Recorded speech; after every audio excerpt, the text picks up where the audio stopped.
Bloodpod, a stax deck focused around Birthing Pod, and you run Timna and Tana for color energy, and you win the game by assembling a Kiki Jiku combo. And here with me today, I have a dear friend William, who is playing that deck quite a lot, I would say. I have. Thank you very much for having me here. Oh, you're welcome. So, how would you describe the deck?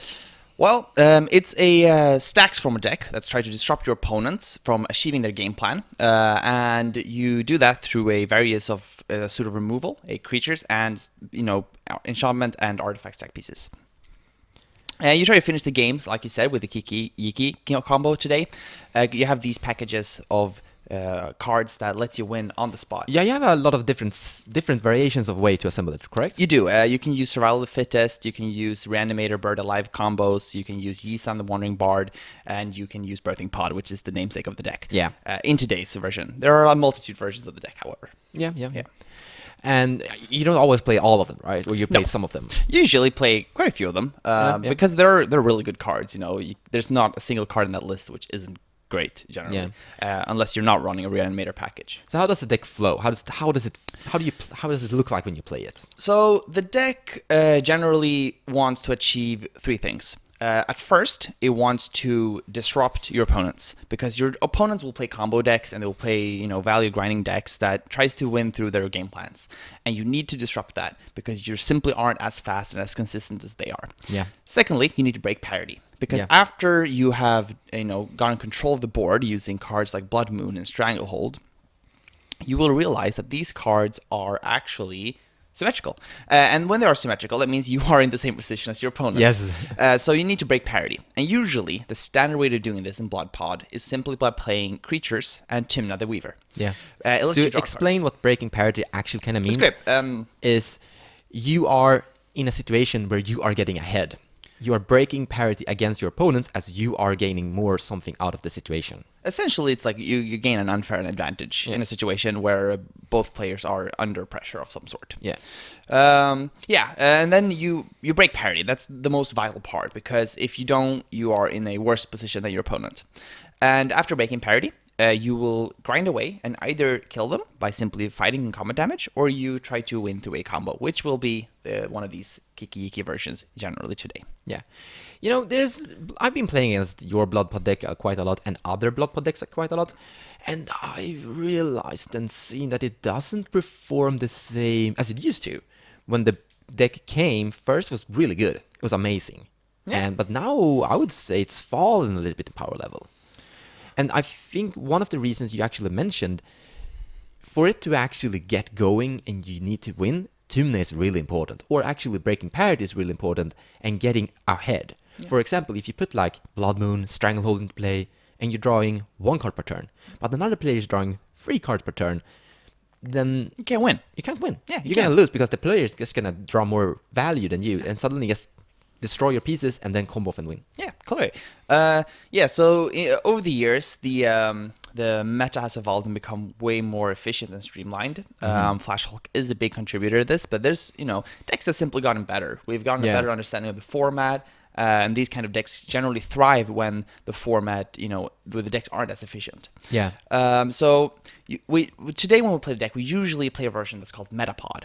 And Metapod is essentially the Bloodpod community's realization that the original plan of playing stacks pieces, breaking parity, and then simply waiting doesn't work anymore.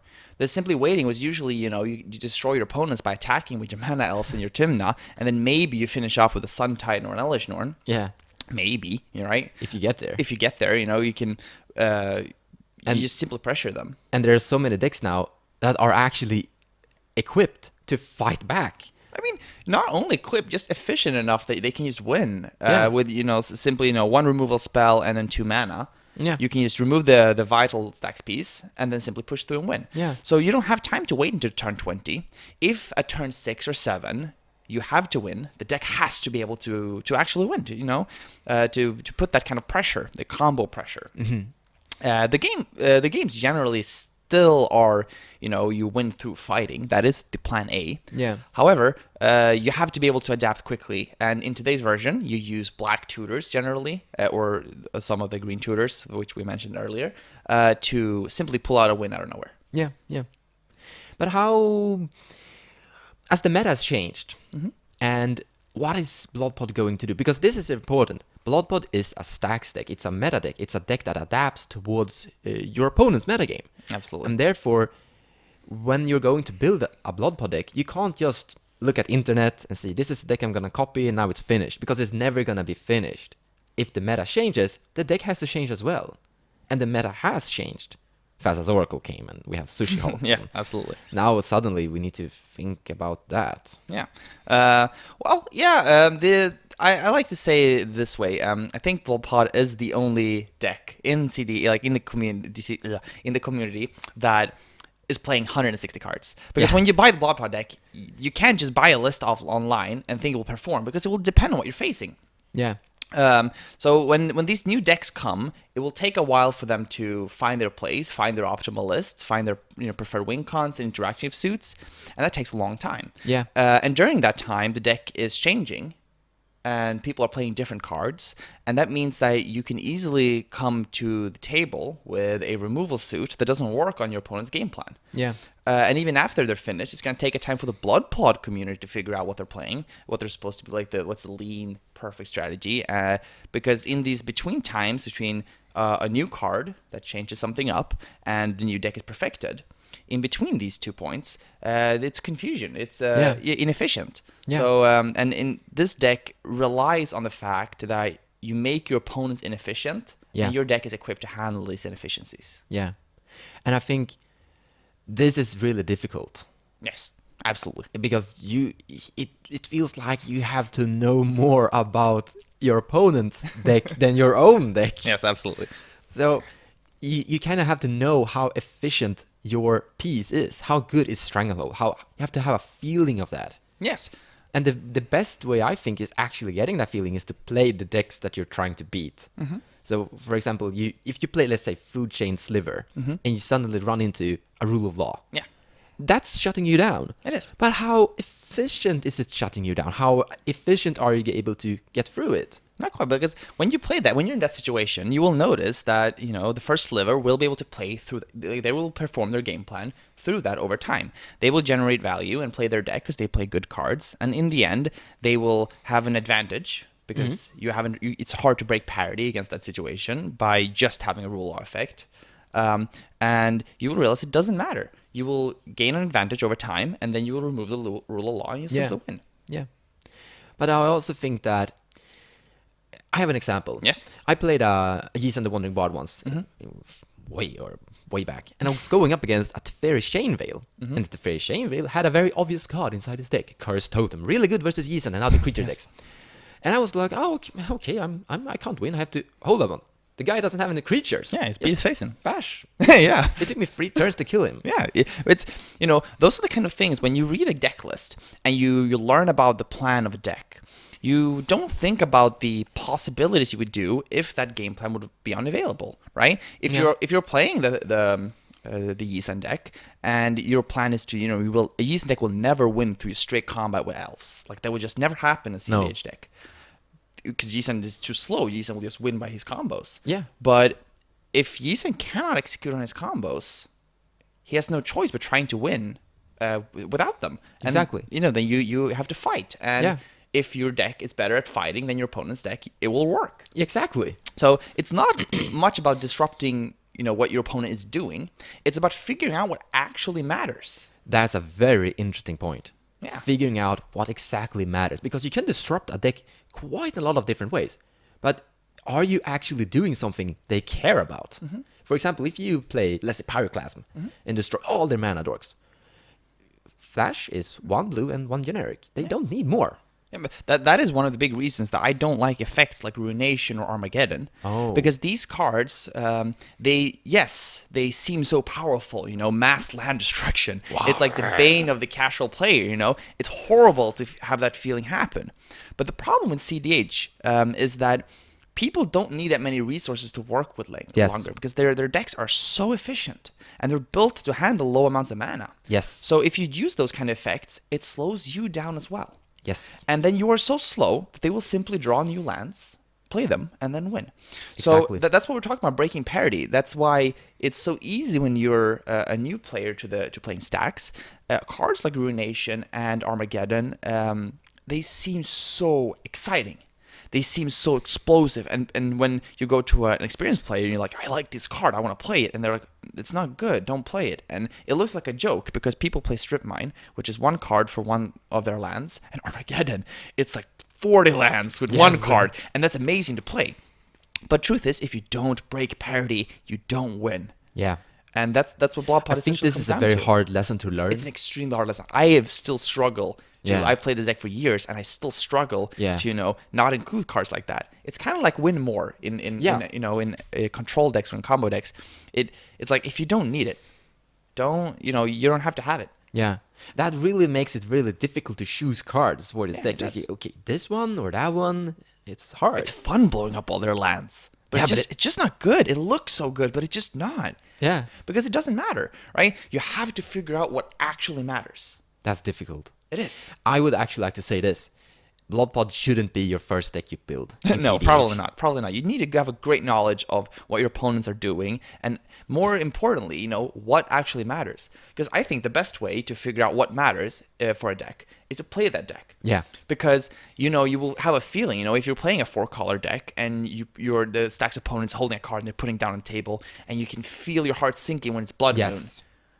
The Blood Moon is probably disruptive. And there's a huge difference between reading an article about how to play, let's say Opus Thief, and playing Opus Thief. Yes. It's huge difference. Huge difference. What I think the best way to do it is to talk to people who are playing the decks right after or while they're playing it. Yeah. Because then you can actually get an insight in how they're usually you should attack these kind of things. I love attacking these kind of things using, math and science. Yeah. But it is actually kind of an emotional thing because Yes. unless you're sitting down and doing hard analysis, the emotion will guide better. Yes. Because you can look at win rates, sure, but that's very complicated in cEDH because multiplayer, right? But when you look at how a person is feeling when they, say you are Yisan and someone destroys all your creatures, right? Damnation. And you realize that your opponent is so slow that you're just going to, okay, I guess I'll play Yisan. Everyone has had this feeling when they're like, oh, you disrupted everything? Okay, I guess I'll just play this card, and then you win it. You're back, right? It didn't matter. It might feel, in a split second, horrible. But if your opponent isn't actually putting pressure on you, you have time, and it doesn't matter. Yeah. So knowing what matters and putting pressure is vital. I think also this is a very hard lesson to learn because when you play stacks, you don't see the effects. No. Yeah, you put Strangle on the play.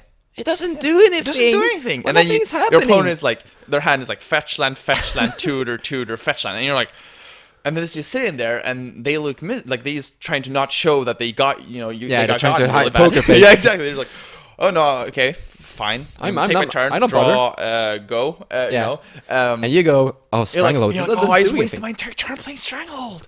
They didn't Right? do anything. Right, but you know what never feels like that? Armageddon. Yes, You yes. destroy all their lands, and it feels so good, but it's so bad. Yeah. Like the only situation where that's really good is if you have that kind of low mana pressure. Now we're getting into the talk of what cards are we going to include because the meta has changed. Yes. As Oracle came. There's some new decks that are showing up, but there's a lot of new toys from Bloodpod. What do you think about? Let's go with Underworld Breach. Underworld Breach is a really interesting card. I'm a massive fan of that kind of effect. However, I do think that generally the Bloodpod deck is kind of built to work over a long periods of time. They deploy maybe a piece every other turn, a stacks piece that is, and then kind of grind from there and trying to achieve their game plan. Their explosive win usually isn't explosive. It's almost certain you just use the combo to finish a little bit faster. And when you use cards like Underworld Breach, you want to be the deck that kind of this burst turn that plays all these cards and get all this advantage, in comeback. And I think that You don't really fill your deck unless you're board wiped. right. So that means that this card is only good for the Bloodpod deck if you're losing. You got board wiped. You lost all your pieces. Yeah. And I just think that there are better. There's a better alternative. There are better alternatives, right? Okay, yeah. To dealing with falling behind, to coming back into the game. Yeah. Yeah, they never played Yawgmoth's Will. Do you play Yawgmoth's No, Will? you don't play Yawgmoth's Will. Okay, yeah, that's not. I mean, you like, and that's once again, this deck generally, if it has 6 mana, it will just play Sun Titan, something that's impactful and puts pressure. Yawgmoth's will really be like you pay 3 mana and then you play 2 mana, 1 mana elf and a null rod. You could actually play Alessia, who smites at death. Yes. That's probably a better type of card because it puts pressure Yeah. and gives you, that kind of value from the one card. And it also breaks parity. It breaks parity. It's a great card for breaking parity. It's definitely something you could include. It's something like a Timna card draw. Yeah, or... it's very similar to Timna, essentially. You have to build your deck a little bit around that specific card, though. Yeah. You could actually run some creatures that sacrifice themselves, and you can bring back, and you can grind and do something. I've tried it a long time ago. Wasn't a fan then. Perhaps it's better now. I haven't looked at it. Yeah. The thing is that you weren't a fan then. You may be a fan now. It's possible. It changes so much. New cards and the meta changes. So what kind of cards I like to play will change. What cards are performing well. This actually brings us to the big boogeyman, Fastest Oracle. Yes. So that's a really powerful card. It's changed the meta. 2 mana, blue, 2 blue mana, then Divine Consultation, you won the game. There's a card that goes by the name of Hushwing Gryff. Yes. But Hushwing Gryff is gonna destroy the Kiki combo. Yes. And then we have Hushbringer that's also destroying the Kiki combo, but is also dealing with the Fastest Oracle. Yes. How are we gonna solve this? So there are multiple ways you can attack. First of all, I'm a massive fan of these cards, and in the past I've played quite a few of these effects that do disrupt you, like you do disrupt your own combo. But you will have a portion of the games where you find yourself, you play those cards, they disrupt your opponent, that's great, and then you get to the vital turn, you have the win, you can't do it, right? Yeah. And if you would remove, your Hushwing Gryff yourself, your opponent will just go off next turn. Exactly. So it's But dangerous. you could actually use the Birthing Pod to kill the Hushwing Gryff Yes. to find the combo Feather the Guardian, and then you go. There are ways around it, right? But then suddenly they put Flash on the stack. Exactly. So there are ways around it, but it's not great. It's inoptimal. So I've done it as a meta call. Like this, we'll come back to this multiple times. This deck is very, very meta dependent. Yeah. Thus the name. But there are ways to adapt to playing these kind of cards when you really, really need to disrupt a type of strategy, but that strategy is similar to your own. So if you disrupt them, you do disrupt yourself. Exactly. You have to break parity. Like that is the theme of the deck. So the basic answer could be, let's try to see how we can attack the Sushi Hulk deck or the decks that run Fastest Oracle, but without Hushwing Gryff or anything that kind of hits the combo. Absolutely, that is a way to break that kind of parity. I would say that you can also adapt your win con, because nothing in this deck is sacred. That is a lesson you have to learn, Yeah. Even cards that you think like, oh, this card I would never remove. I think writers call it cut your darlings. Yeah, exactly. So we have to cut Kiki maybe. It's possible, you have to look at it because you can't be afraid to cut anything in this type of deck. Yeah. Because if you have a card like like Kiki is a great example, where if that card is too similar to what your opponents are doing and you really need to disrupt that, you have to cut it. In the same way you have artifacts that you might like, but if your opponent is doing all artifacts, you have to cut your pieces, increase the amount of the artifact hate you're playing to defeat them.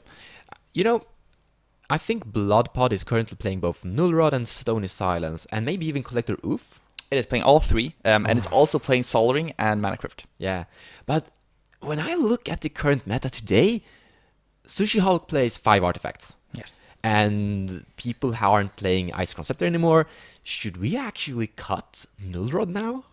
I'm asking you. Yeah. Like, once again, it's meta dependent because it depends on how many of these decks that you have. Because there's a few, a Gateway Monster plays a few artifacts, but it doesn't rely on them that much. He also plays the Null Rod, I think. Yeah, probably. Any deck that plays Null Rod, you probably don't want the Null Rod against them. So, once again, you have to figure out what actually matters. Because if a deck is playing, 7 artifacts to ramp mana, those are essentially lands. And you can play cards like Choke that attack specific, a very, very small subset of cards, and Null Rod would act like that. But that doesn't mean that it's what matters and what's optimal to fight against. Yes, I agree. So, yes, I think it's a very possible way you could do it, that you could cut these cards and move into an area that, that disrupts the boogeymans more. Because if it doesn't matter, it doesn't matter. So if we're gonna move away, or if someone finds alternative to move away from Kiki, what other alternatives finishers do we have? Well, I'm a fairly large fan of exploring blue, which is moving into blue pod. So Oh, yeah. yeah. So that's the idea that you cut black and you play Thasios and go into blue instead. Yeah, what's the other name of that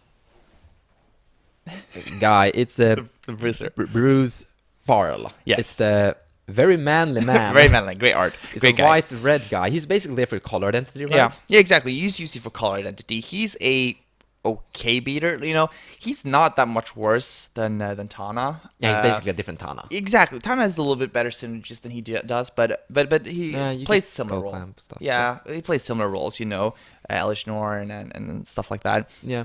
But he. You know, he's just a placeholder for color identity reasons. But if you move into blue, you get access to a lot of the blue disruption, which includes counter spells, which you've been lacking. You get access back to basics. Yeah, that's basically another Blood Moon. Yeah, it is another Blood Moon. I would even argue that it's better than Blood Moon. It is, however, attacking yourself quite a bit because the deck is built to adapt to the Blood Moon effect. Like, the most vital cards generally don't have hard, very tough color requirements.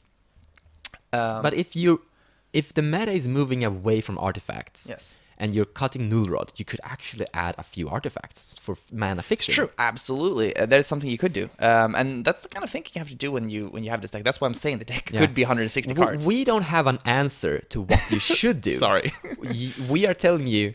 You have to figure out the answer. And that is one of the reasons why this deck is absolutely not my go-to recommendation for new players, even if they want to play stacks.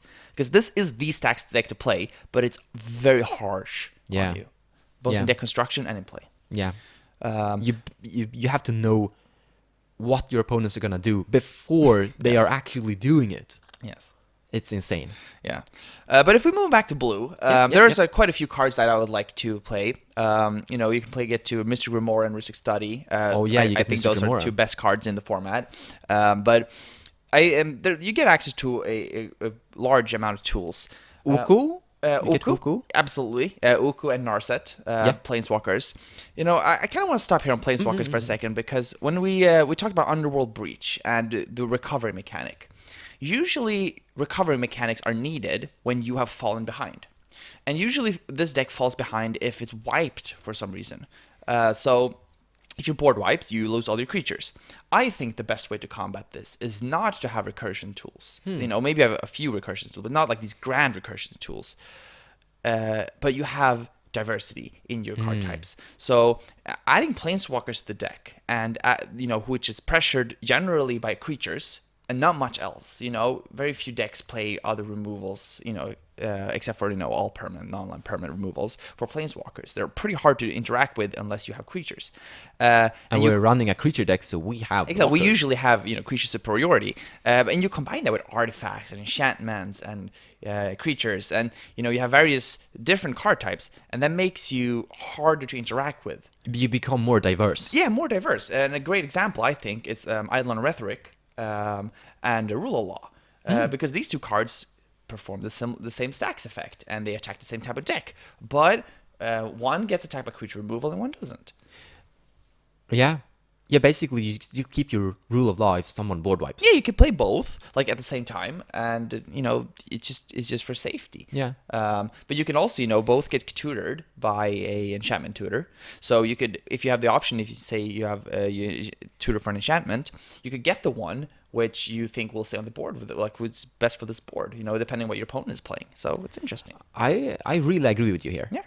This is simply solving a problem without adding cards to it, the deck. Just tweaking the deck design. This is what a great deck builder thinks about, right? Yes. That is the difference. It's easy to add, you know, all the good cards in a pile, but, you know, making this work, especially when you're playing singleton, arguably you can't affect this too much because this deck, I think, is the extreme case of like draw dependent. You know, every deck, like every game is like this deck is probably the most inconsistent deck in the entire format. It is. Yeah. Because you're not trying to be consistent. You're trying to be able to beat everything on different avenues. Like all the cards are very different, but they're all trying to achieve the same goals: to stack your opponents and break parity and then win. Yeah.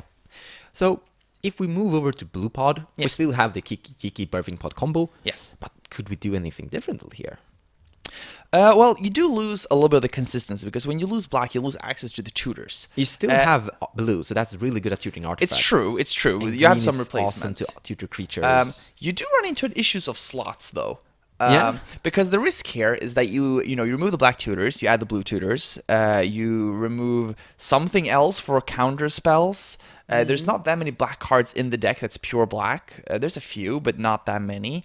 And once you start doing this, you run into the risk of just becoming a worse control deck, like becoming Yes. a bad curiosity control, Yes. or moving closer and closer into combo and just becoming a bad combo deck. Yes, this is important because no matter how fast you try to become, you will never outspeed Flash Hulk. No, you have no chance of ever, just playing a worse deck against your opponent who's playing a better version of the same deck. Yeah. You have to attack him in a different way. And this deck uses parity and stacks, and you have to stay there because if you don't, you will become a worse version of them. You will not have an advantage. You have to keep that advantage. Yeah.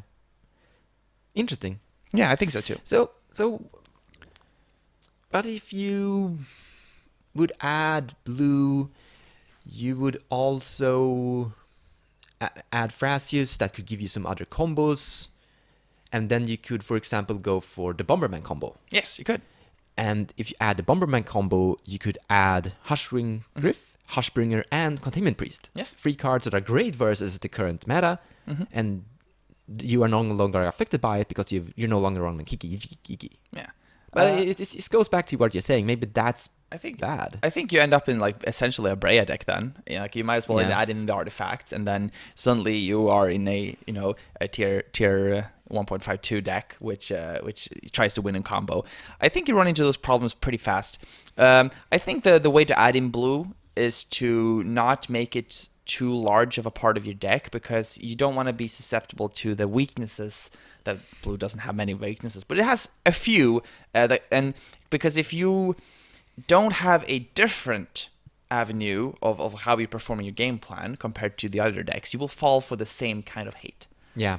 And one of the advantages of this deck is that why was originally you ran no win con. Like originally you had actual no win con because your opponent simply didn't play creatures. They tried to win with combos. So when you disrupted the mana base and then you have 2/2/2s, you just beat their face in, and they couldn't adapt because you were just spending all your time adding more pieces, protecting your pieces, and they tried to deal with your stacks, and meanwhile you're just putting pressure. Yeah. And you're using Timna to draw more cards, and you're using your creatures to injure them. And that doesn't really work. It doesn't really work anymore. No. I've played so many different stacks decks, and I've always run into the same problem. Stacks can't. It has to go somewhere. Yes. You can't just put stacks piece into play and expect to win with a land or elf. Yes. That is the absolute most vital lesson of this deck. Yeah. I've run into so many situations. Okay, you can't win. They Cyclonic Rift. Yeah. Then they win. Then Or they they fire Covenants. It doesn't matter. Yeah. Yeah. So you have to have some form of idea where this is leading into. Either you finish it with like Great Wolf Behemoth, or an Elish Norn could do it. Yes. Or a combo. Yes, essentially. You need to put immense pressure. If that comes from creatures or combos, doesn't matter.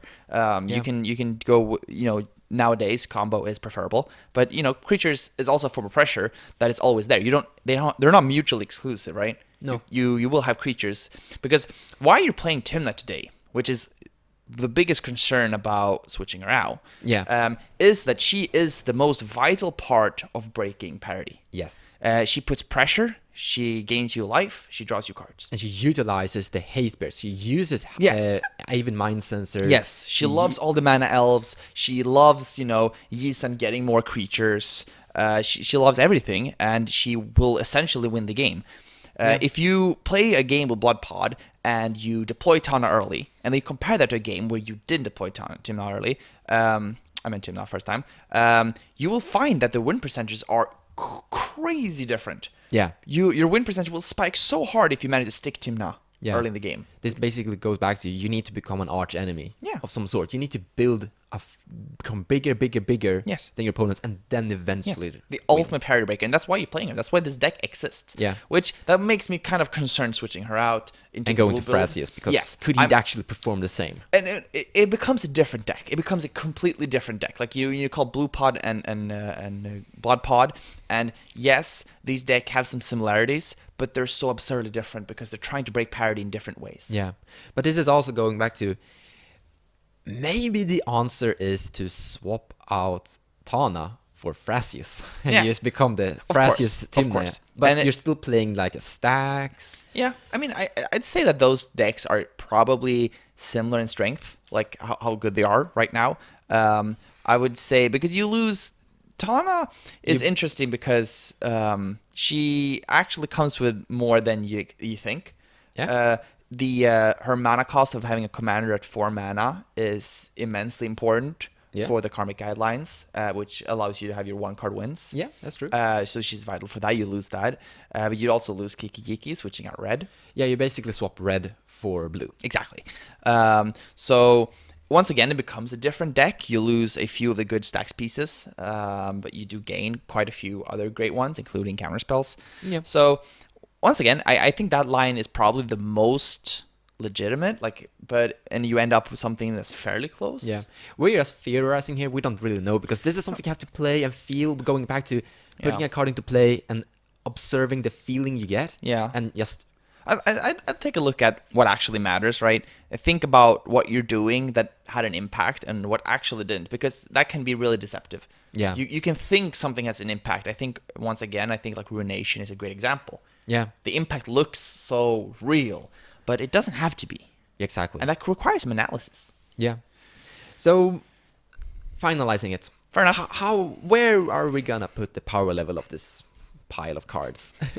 I think that it's a complicated question because it depends on your meta immensely. Yeah. It depends on what you're facing. If what you're facing is very similar, you have a meta that's very artifact focused or very non-artifact focused, it becomes much easier for you to attack that. Yeah. If it's very large or very diverse, it becomes harder.